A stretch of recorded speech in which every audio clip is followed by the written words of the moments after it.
Hey guys, welcome back to my channel.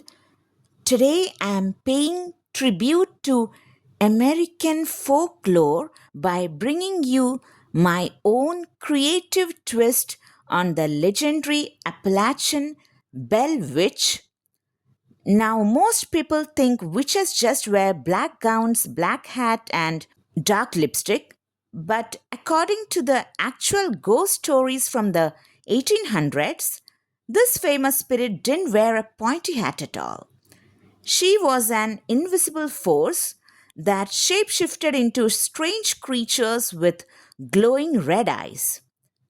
My last look was all about dark black witch vibes, but tonight we are pushing past standard Halloween makeup and stepping into a completely wild and dramatic red witch transformation.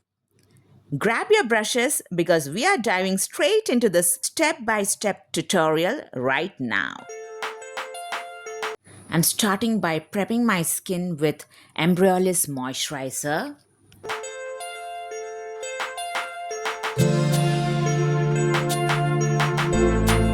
Now I'm applying my Estée Lauder Double Wear Foundation directly over my moisturized skin. I'll come back with concealer afterward wherever I need extra coverage. And the shade of this foundation is Cashew. It's a true match to my skin tone. Now I'm going to use the NARS Radiant Concealer, Creamy Concealer in the shade Ginger. It's a perfect match to my skin tone. Now here on my eyelids, I'm using the same Estée Lauder foundation. I'm not using the concealer, I'm using the Estée Lauder foundation because by the time the concealer marinates, I can do this work so that our work gets finished quickly. I'm applying a tad bit of the NARS concealer under my eyes. I'm setting my eyelid with the Kylie Cosmetics loose powder in shade 100.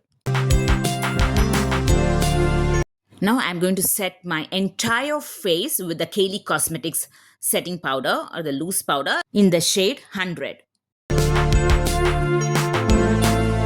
For brows, I'm using the Bobbi Brown Natural Brow Shaper in the shade Mahogany. I'm going to use this shade all over my eyelid just with bare fingers. This eyeshadow palette is from PAC Cosmetics. The name of the eyeshadow palette is PAC Take Cover Eyeshadow Book Palette. As transition shade, I'm going to use this shade from the same palette using Sephora brush number 10. Now I'm feathering out both the shades using e.l.f. concealer brush. I'm using both windshield wiper motions as well as small circular motions. For this makeup, I wanted slightly pointed wing. For most people, creating a soft pointed wing with this brush is easy.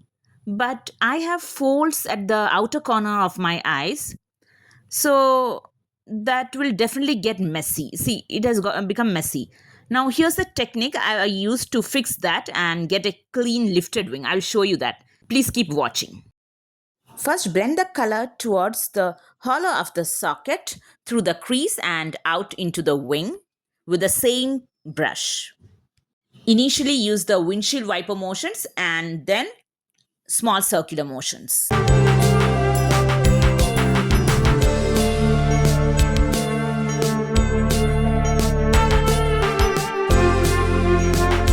Then second step, using a concealer which is a true match to your skin tone, clean up the brow bone. Here you have to use only a concealer which is a true match to your skin tone and not a lighter shade because we have already used foundation which is a true match to your skin tone underneath it. So if you use a brighter shade, it will give a highlighted effect rather than a natural finish. Finally, sharpen the wing from underneath with the same concealer for a clean, lifted finish.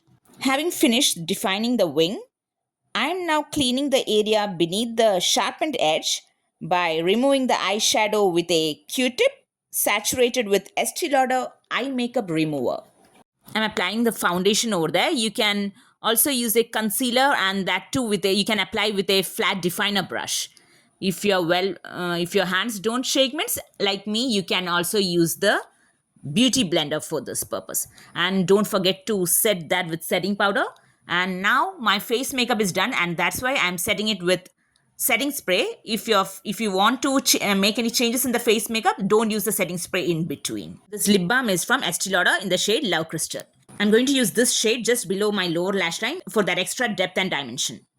For my waterline, it's the Estee Lauder Gel Pencil in the shade Onyx. For lining my eyes, I'm using the Estee Lauder Little Black Liner in the shade Onyx.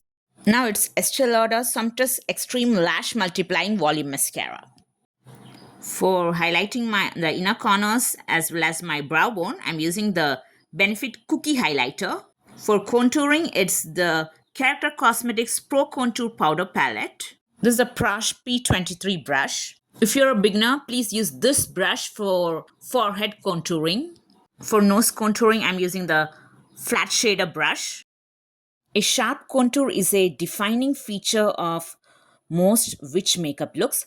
However, if your facial structure is better suited to a softer contour, you can adapt the intensity accordingly. Now for blush, it's the Wild Sunset from Estee Lauder. Again, for highlighting my cheekbones, I'm using the Cookie Highlighter from Benefit Cosmetics.